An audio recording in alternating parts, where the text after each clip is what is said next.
Welcome to my solo exhibition Kopfüberleben, meaning living upside down at the ACC Galerie in Weimar.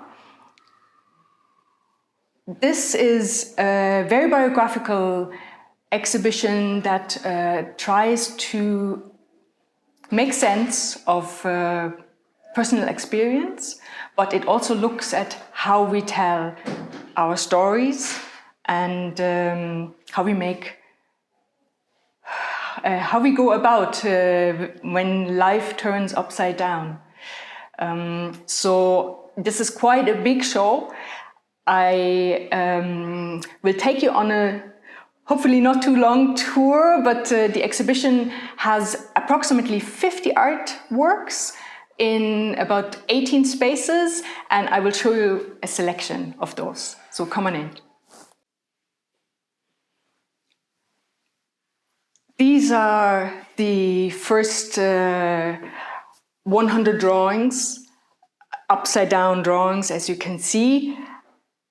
And what you also see is that they live from repetition, that each one is drawn with exactly the same pose, but the changes are minimal. And this is a motif that I've chosen because it is also something that we say about trauma. It is something that recurs over and over again, and we cannot get away from it, but we tell each time a story slightly differently, but we retell it. So here's one attempt of retelling a story.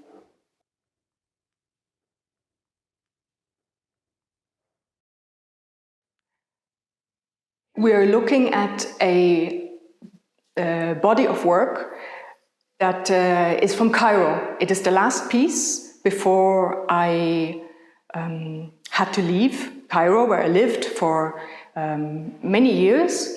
And the artwork is about what can bodies tell us. I interviewed many different people and I asked them, what does your body know?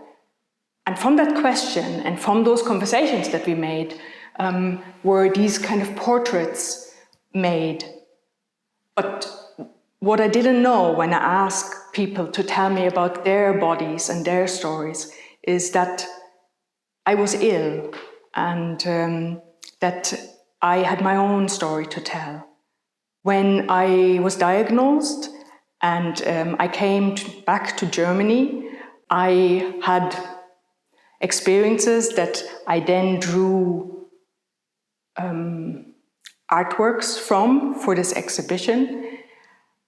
And I also wrote diaries and messages. And here in the exhibition, I'm combining the kind of written narratives and the visual narratives.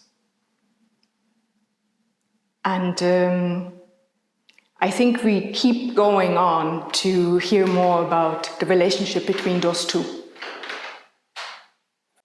So from looking at portraits of other people, of bodies and their knowledge, we have entered through a split in half huge portrait of myself to come into this room. The whole room has self-portraits from my time of treatment, about 18 months, and that was definitely a very dark time. However, the portraits from this time don't just show the vulnerability, but they also show strength. And they're called the spark of life for a reason. These, I would call them playful self-portraits, are also what I think is important to show and not to be edited out. And from here on, we go to the next room via a corridor of text to the next set of images. You can see that throughout the whole exhibition, the written narrative and the visual narrative, they correspond, but they actually don't illustrate each other. And at times, what is written and what is shown go quite far apart, and at times it comes closer together. What is important to me is not just the fact that I'm telling my story, but the question is, how do I tell my story? And it is also an opportunity to reflect on memory and on the selective process of memory. And in my case, when something very difficult has happened, and I'm by far not the only one, the question also is, how much can we tell? How much can our friends bear? How much can the public bear? And last but not least is, what is the story that I tell myself? Eventually, I meet my own self. Who are you? She asks me, and I don't know what to say. Words do not belong to me. You've got no choice, she says. Take pictures of me until you know who you are. A cornerstone of this exhibition are the 3 stop-motion animation films.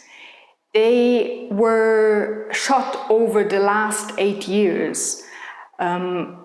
These animations consist of thousands of individual photographs that then are placed on a timeline, and they give an illusion of movement. In these animations, I make sense of life and of life experiences. So the narrative, the voiceover of these animations are poetic, and they have a lot of references, literary references and cultural references, and they take you to the places that I lived in. She tells me about the disappearance of her homeland at the age of 16. The lives of others are audible at Monday marches and illegal summer concerts, chanting "Wir sind das Volk" and singing "Born in the GDR." In this small and narrow space, you find an artwork that is called Balancing the Psyche. And what you see are these small objects that are fragile and slightly unbalanced. They capture the idea of trying to find the will to find a balance in times of fragility. And you can also see that it is not just objects, but that through a transition and through playing with different media and size, the associations that you get from the work completely change. And you have an object, tiny, and then you have a similar object in much grander iteration. And suddenly what was something that holds can turn into something that is cage-like. And further on, there are drawings, and then there are photographs, and each time the viewer can maybe get a different idea of what it means to them to balance the psyche.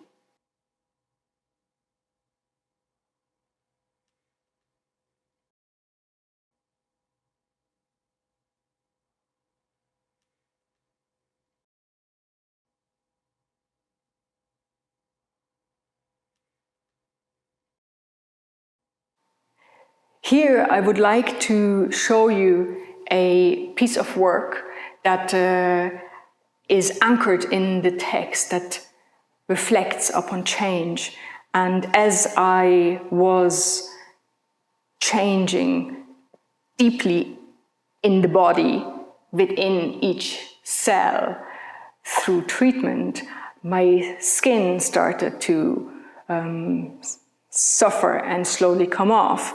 And this made me think about the snake and how a snake transforms and peels off its own skin and develops a new one. But in that time of developing new skin, it can't see. It takes time. And this is the image I talk about, and it is also found in the exhibition with a piece of work called Second Body.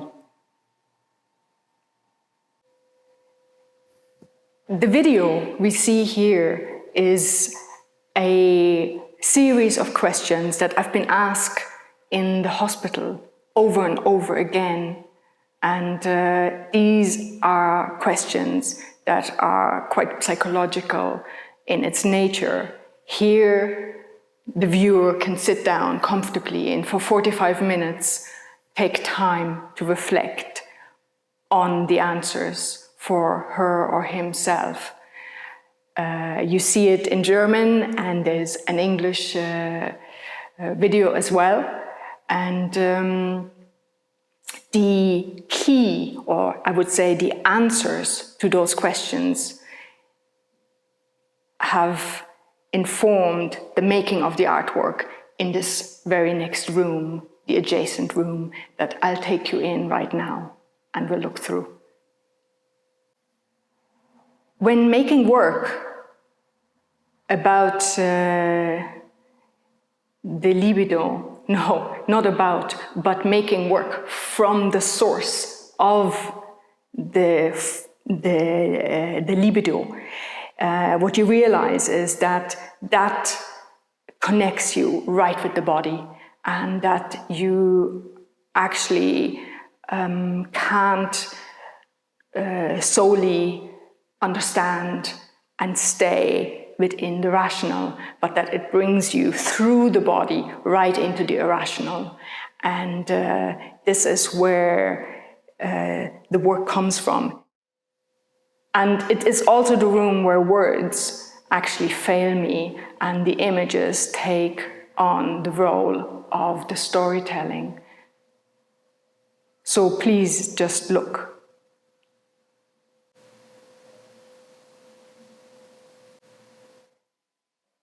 In this room of the exhibition, I am inviting the viewer to observe themselves. And I am asking to sit down on this table and to simply draw a perfect circle, but to draw it with your non-dominant hand. So in my case, it's the left. And what happens is that by drawing and at the same time looking into the mirror, trying to draw the perfect circle, your brain thinks that what is your non-dominant hand is actually a dominant hand. So it switches what you know, and it's a very disconcerting moment.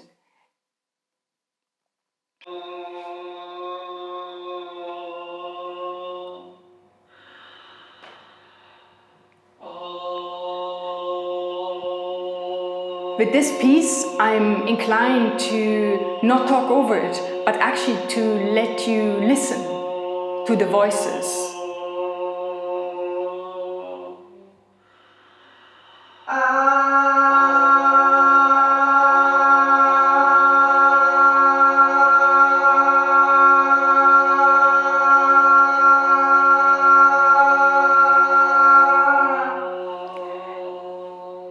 This sound installation is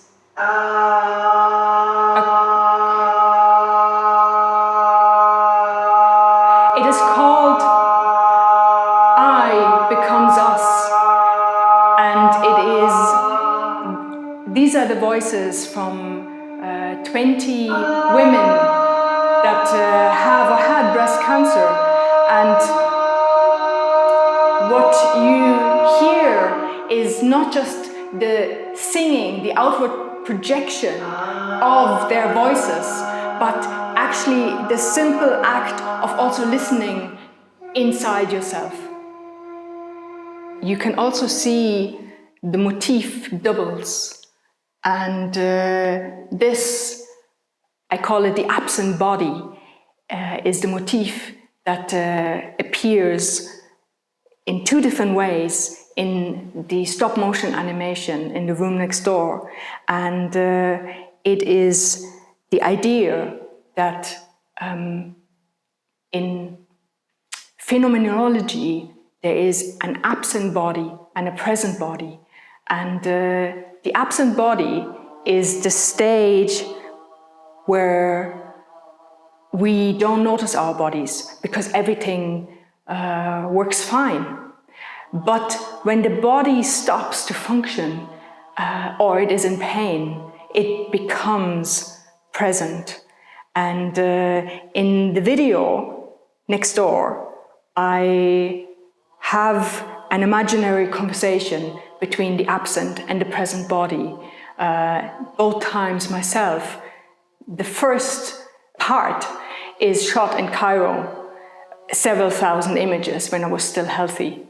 And the second shot is, or shots are taken here with the knowledge of having experienced the present body. And this is the circumstance of a thoughtful reflection upon bodies, body knowledge, and healing and being healthy. The piece is called I Feel Like Home. It feels like home. And it also presumes the body as the place of home. Something that I have explored several times in this exhibition. So one question I have been asked is what have I learned from this? Your world gets turned upside down, and what do you make from it? And I think what I have learned is that my strength, our strength, lies in forgiveness.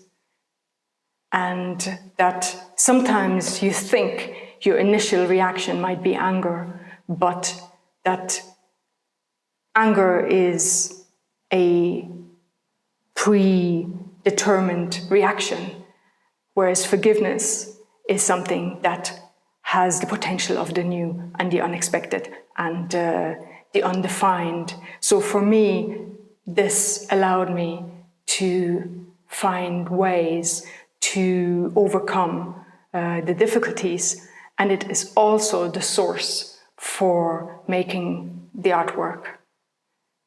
So, as a last motif, I would like to show you my companion, the owl, a motif that is several times in the exhibition. And